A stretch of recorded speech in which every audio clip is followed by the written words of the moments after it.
I guess my question, if the truth value of the statement P implies negation Q or R is false, then the truth values of the statement P, Q and R are respectively. ठीक है, तो हमसे कहा गया कि अगर इस statement की जो ट्रुथ वैल्यू है वो फॉल्स है तो पी क्यू आर की क्या क्या ट्रुथ वैल्यूज होंगी वो बताओ. सोल्यूशन, तो मैं इसके अंदर एक फॉर्मूला यूज़ करूँगी कि मेरा P जो Q को इम्प्लाई करता है इसका मतलब होता है negation P with logic operator और. ठीक है, तो यहाँ पे मैं ट्रुथ टेबल बना लेती हूँ. तो मैं लेती हूँ P Q आर. अच्छा, उससे पहले हम लिख लेते हैं कि हमारी स्टेटमेंट क्या हो जाएगी. तो मेरी स्टेटमेंट हो जाएगी P implies माइनस Q और R. This will be equivalent to this will be minus P और विद माइनस Q और R. Sorry, negation Q, negation Q, this is negation. ठीक है, तो अब मैं ट्रुथ टेबल बना लेती हूँ. तो मैं लेती हूँ P Q R. ठीक है, तो ये मेरा हो जाएगा. देन नेगेशन P लो, नेगेशन Q लो. ठीक है, फिर हम लेंगे नेगेशन Q विद R और फिर लेंगे negation P with negation Q with R. ठीक है, तो यहाँ पे P की वैल्यू हो जाएगी ट्रू ट्रू ट्रू और ये होगा ट्रू, फिर फॉल्स फॉल्स फॉल्स फॉल्स, ये होगा true true false false true true false false, ये होगा true false true false true false true false. तो नेगेशन ऑफ P हो जाएगा मेरा false false false false true true true true. Negation of Q क्या होगा, नेगेशन ऑफ ट्रू होगा false false true true false false true true. ठीक है, अब नेगेशन Q विद R लेना है. और का मतलब क्या होता है, और का मतलब होता है कि अगर एक भी ट्रू होगा तो वो ट्रू हो जाएगा. तो ये मेरा हो जाएगा ट्रू, ये होगा फॉल्स, ये तो होगा ट्रू, ये मेरा होगा ट्रू, ये होगा ट्रू और ये होगा false false false true true. ठीक है, अब तुम्हें इस स्टेटमेंट का और लेना है इस स्टेटमेंट के साथ. तो अगर एक भी ट्रू होगा तो ये ट्रू हो जाएगा. तो ये हो गया ट्रू, ये हो जाएगा मेरा false false false, then true false will be true, then true false will be true, then true true will be true, then false true will be true, then this will be true, this will be true. तो ये एक ही जगह पे false है और false में क्या है कि मेरा P जो है वो true है, Q जो है वो true है, R जो है वो false है. ठीक है, तो देखते हैं ये ऑप्शन में है यानी कि P Q true और false. तो option number 1 is your correct answer. Thank you.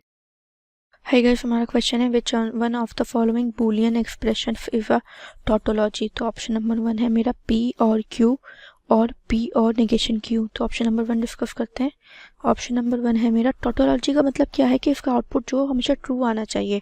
तो ये हो जाएगा P और Q और P और negation Q.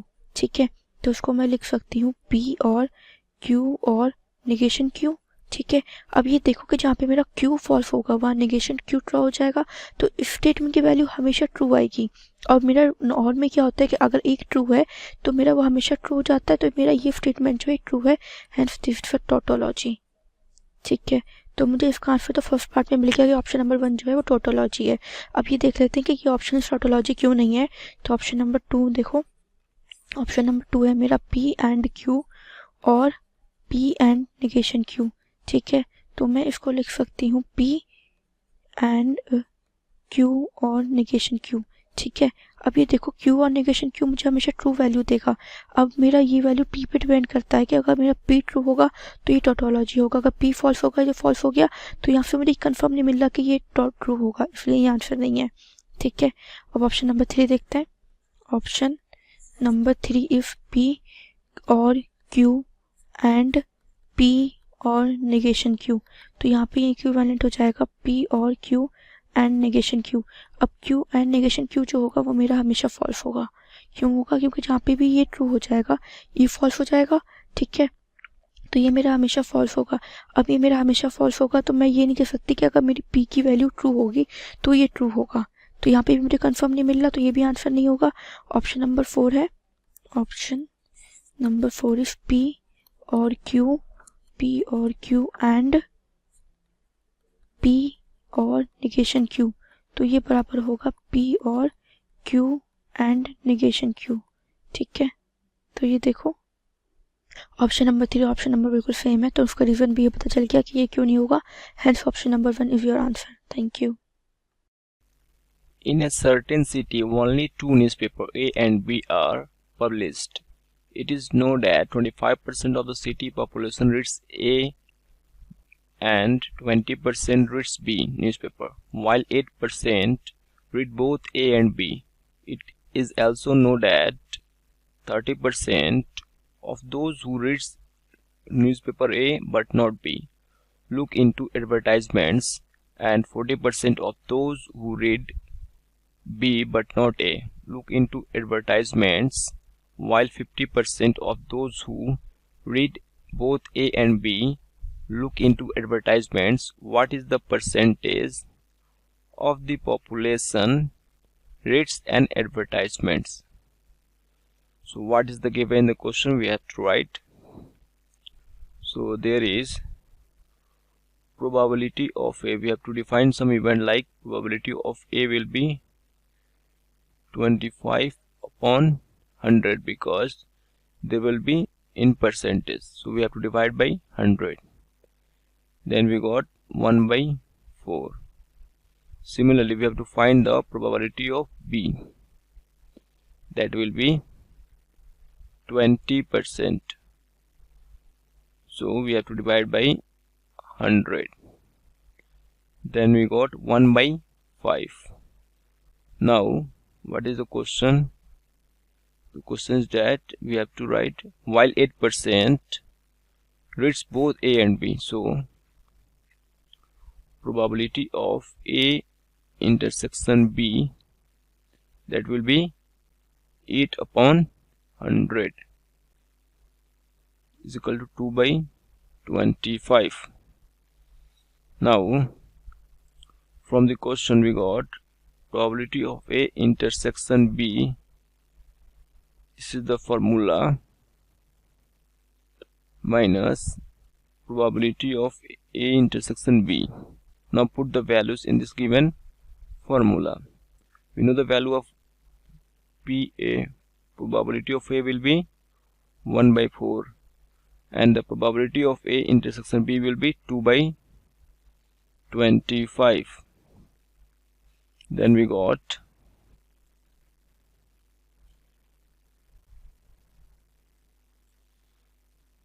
100 and above it 17.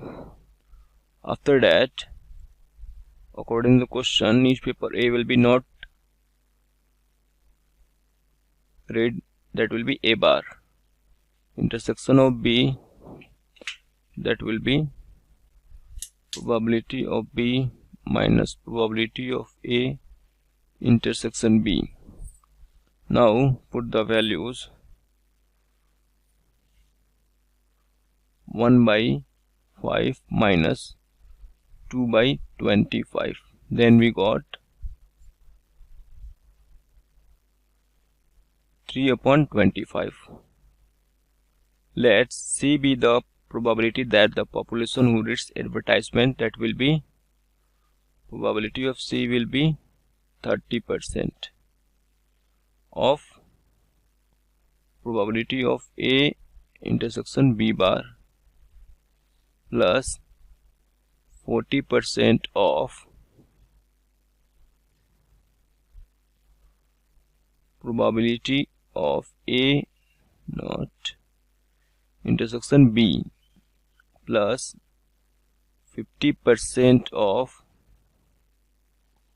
probability of A intersection B, because probability of C be the probability that the population who reads advertisement. Since A, there is a condition, since A intersection B, A bar intersection B and A intersection B are all mutually exclusive.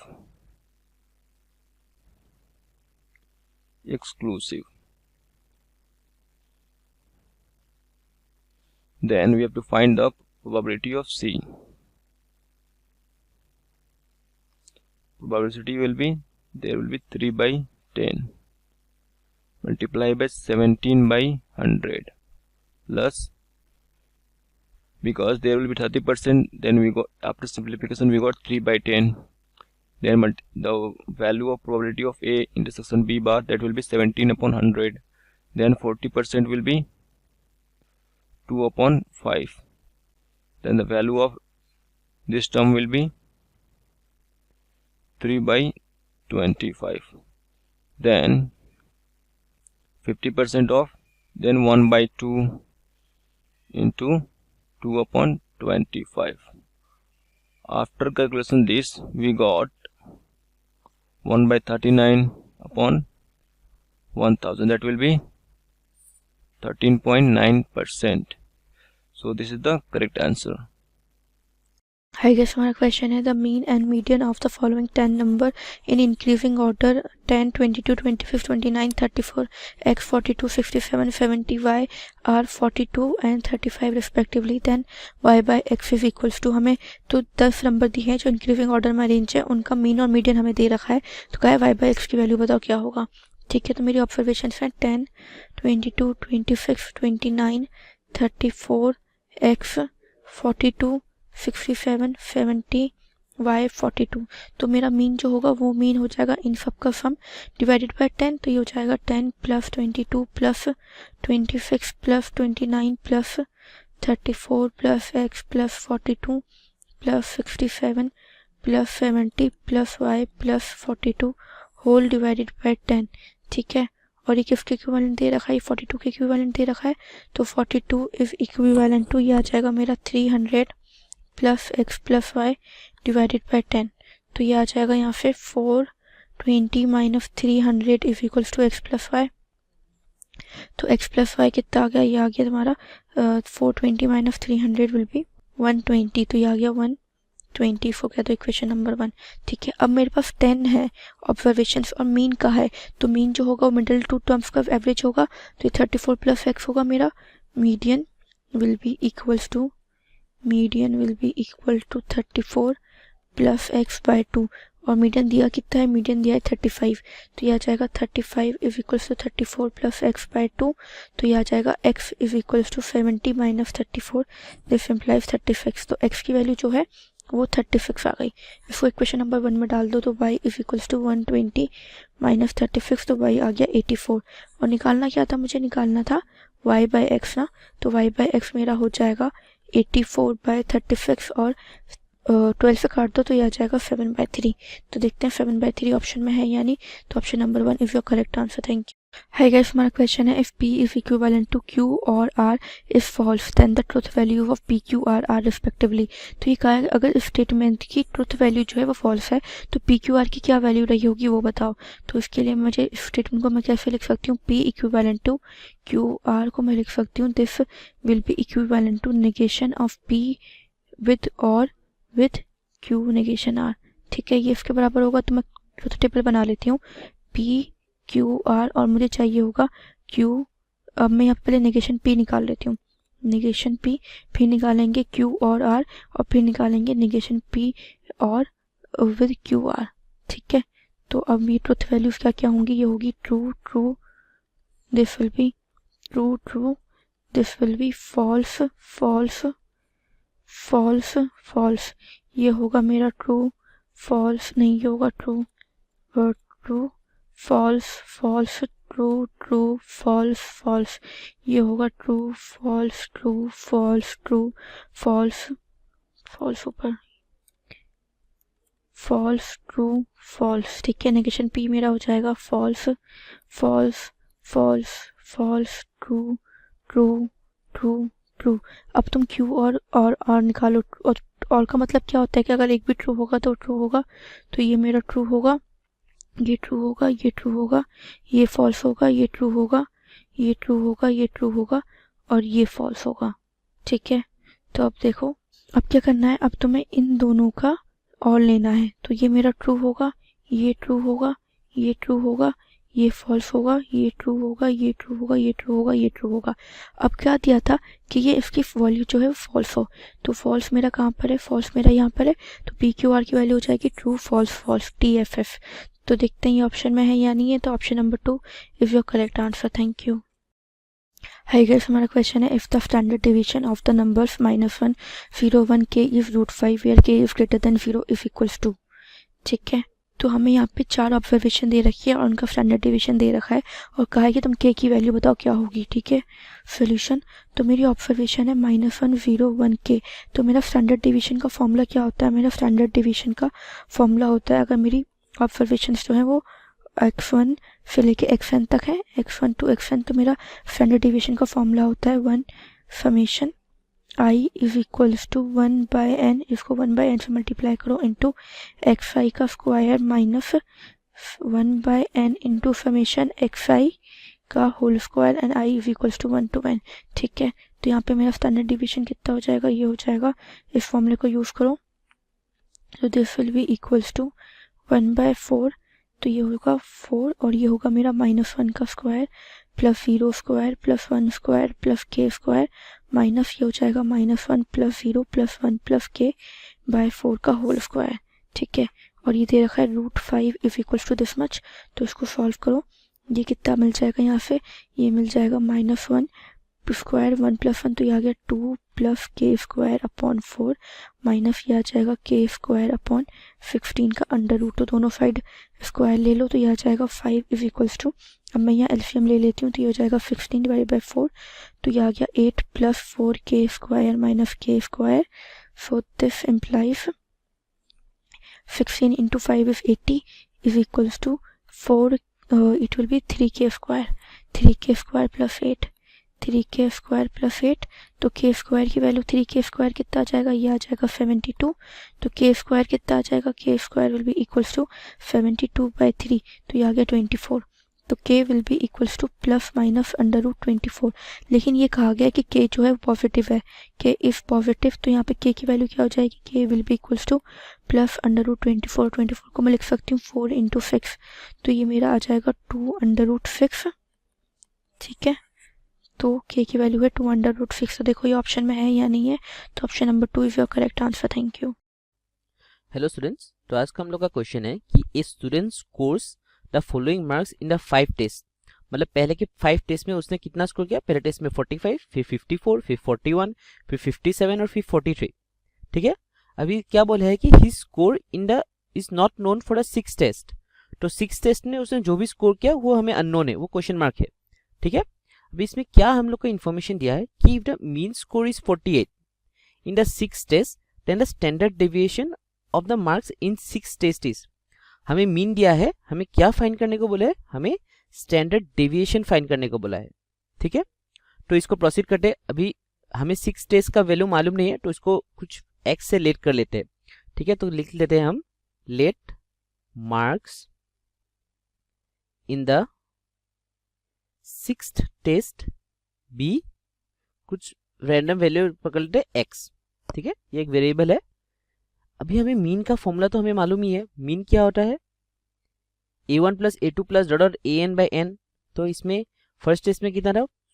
First test में हम लोग का marks था 45, फिर 54, फिर कितना था हम लोग का? 41, फिर 57 प्लस 43, और हमने 6 टेस्ट में क्या पकड़ा? हमने x। तो टोटल कितना टेस्ट हो गया आपका? 6। तो इसका वैल्यू क्या आएंगे? इसका वैल्यू अगर हम सॉल्व करेंगे, हमें मीन का वैल्यू ऑलरेडी दिया है, मीन कितना है? 48। तो इसको सॉल्व करने से ये क्या हो गया आपका? 240 plus x by 6 equals to 48। तो इसको क्रॉस मल्टीप्लाई करके माइनस करने से x का वैल्यू कितना आएगा? x का वैल्यू आ गया आपका 48। ठीक है, अभी हम जो हमें फाइंड करने को बोला है वो हम रिक्वायर्ड फाइंड करते हैं। तो हमें क्या फाइंड करने को बोला है? Standard deviation. स्टैंडर्ड डेविएशन इसको रखते हम SD से। तो इसका फॉर्मूला क्या होता है? Under root of summation xi square by n minus x bar whole square. ये x बार क्या होता है? इसको मैं साइड में लिख देता हूँ। x बार होता है आपका x bar equals to mean, जो हमें ऑलरेडी दिया है। क्या इतना दिया है? 48। और xi मतलब क्या होता है? xi वेरिएबल है, x1 x2 x3, जो हम लोग को ऑलरेडी वैल्यू मालूम है। x1 कितना होता है? 45, x2 54 साइमल्टेनियसली। ठीक है, तो अभी इन सब वैल्यू को यहाँ पर सब्स्टिट्यूट करते हैं। तो ये क्या हो गया आपका? ये हो गया आपका 41 square plus 45 square plus 43 square. इसको मैं सीरियली लिखता हूँ, मतलब बेसिकली 41 43, इसको एक रैंडम ऑर्डर में नहीं लिखने के बजाय मैं थोड़ा सॉर्टेड करके लिख रहा हूँ, ठीक है। 43 स्क्वायर प्लस 54 स्क्वायर प्लस कितना हो गया आपका, सॉरी ये 57 होगा, 57 स्क्वायर प्लस 48 स्क्वायर, जो हमने एक्स का वैल्यू निकाल रहा है। टोटल एन कितना है, टोटल एन टोटल है 6, ठीक है। और मीन कितना है, मीन 48 होल स्क्वायर, ठीक है। अभी इसको एलसीएम लेके थोड़ा सॉल्व करते हैं। ये क्या हो गया आपका 41 square plus 45 square plus 43 square plus 54 square plus 57 square plus 48 square minus 6 into कितना हो जाएगा आपका, ये 6 इंटू 48 स्क्वायर, ठीक है। तो देखिए इस क्वेश्चन का ट्रिक यहीं पर है। ये आप डायरेक्टली भी कर सकते हैं, कोई बात नहीं, डायरेक्टली कर सकते हैं, लेकिन ये डायरेक्टली करने से आपका बहुत सारा टाइम वेस्ट होगा। तो हम क्या करेंगे, ये जो 6 इंटू 48 है, तो हम लोग का 48 कितना है, 6 है, तो इन सब को एक एक दे देंगे, मतलब सबके साथ एक एक माइनस कर देंगे। देखिए ये हम क्यों कर रहे हैं, ये आपको नेक्स्ट स्टेप में क्लियर हो जाएगा।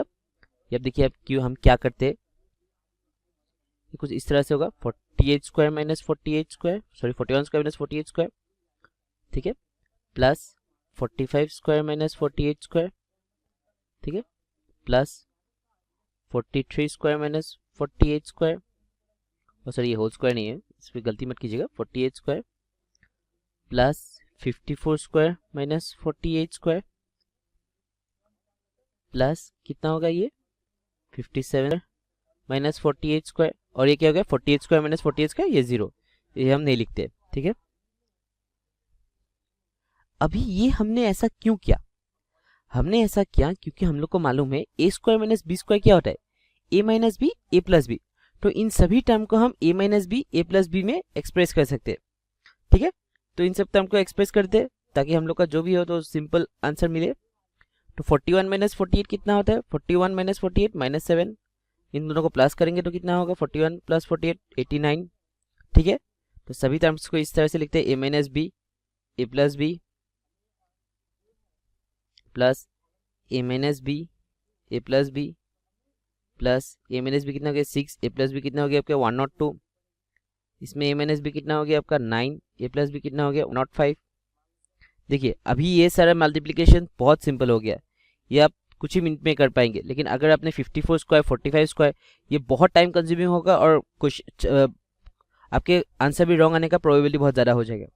तो इसको अगर हम मल्टीप्लाई करेंगे तो क्या आ जाएगा आपका, ये आएगा आपका 945, ये आएगा आपका 612, ये आएगा आपका माइनस 455, ये आ गया आपका माइनस 279, और ये आ गया कितना आपका माइनस 623।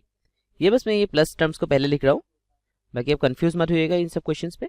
डिवाइडेड बाई 6, तो इसको ऐड और सब्सट्रैक्ट करने से कितना आएगा आपका 200/6, 2 से कैंसिल करते तो ये कितना हो गया 100/3, 100 रूट ओवर 100 क्या होता है 10/√3। Thank you. Hi guys, हमारा क्वेश्चन है, the sum of all natural numbers n such that 100 if less than n if less than 200 and HCF of 91 and n should be greater than 1 if।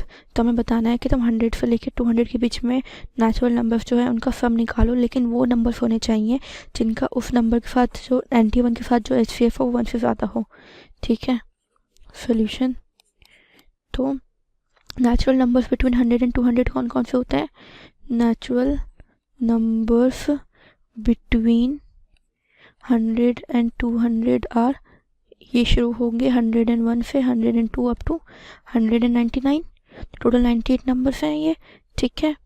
तो अब ये देखो ये कहा गया है कि इनका जो HCF हो 91 के साथ वो ग्रेटर देन 1 हो, तो since 91 is equals to 13 into 7, so the natural numbers between 100 and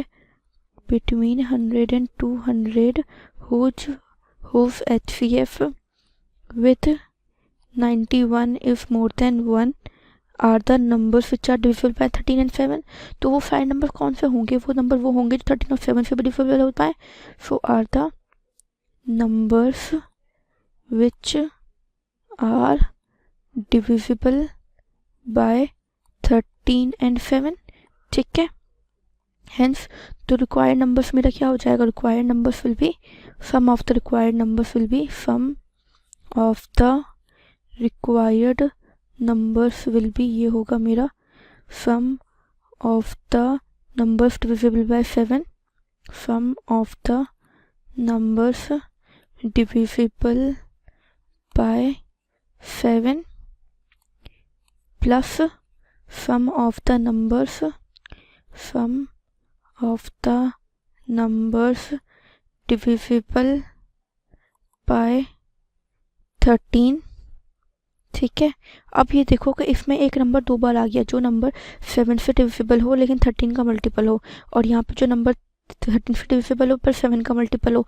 तो मुझे एक बार वो माइनस भी करना पड़ेगा जो नंबर 2 बार आया होगा, minus sum of the number divisible by both 7 and 13। और 7 और 13 डिविजिबल नंबर कौन सा होगा? वो होगा जो इन दोनों का प्रोडक्ट होगा, यानी कि 182 होगा। तो देखो इसको मैं लिख सकती हूँ। अब ये देखो कि मेरा 91 से बड़ा नंबर कौन सा होगा जो 7 से डिविजिबल हो?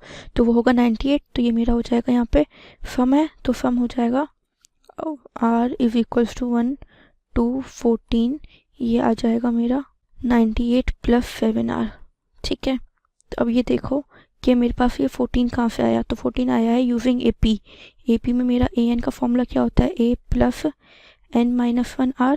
ठीक है, तो यहाँ पे मेरे पास ए एन मुझे दे रखी है लास्ट टर्म, तो मेरा 199 से छोटा नंबर जो 7 से डिविजिबल हो वो क्या होगा? वो होगा, तो ये होगा मेरा 196 इज इक्वल्स टू, और 91 से बड़ा होगा 98 प्लस एन माइनस 1r7, मुझे मिल जाएगा 196 minus 98 divided by 7 is equals to n minus 1। तो यहाँ से ये आ जाएगा कि n माइनस 1 जो है 14 के बराबर है। और अगर मैं यहाँ पे r is equals to 1 to 14 ले रही हूँ, अगर मैं r इज इक्वल्स टू, यहाँ से n मुझे 15 मिलेगा, लेकिन मैं ले रही हूँ r इज इक्वल्स टू 1 से स्टार्टिंग है, तो यहाँ मेरा 14 पाएगा, n माइनस 1 तक जाएगा। ठीक है, सिमिलरली मेरा इसी कॉन्सेप्ट से तुम यहाँ पे sum of the number divisible by 13 निकालो, तो ये आ जाएगा मेरा plus summation r is equals to 1 to 18। और मेरा 13 से डिविजिबल होने वाला पहला नंबर कौन सा होगा? वो होगा 91 प्लस 13r। देखो यहाँ पे r इज इक्वल्स टू 1 पे जो मुझे पहला नंबर मिलेगा वो 100 से बड़ा मिलेगा, इसलिए यहाँ पे 98 लिया है।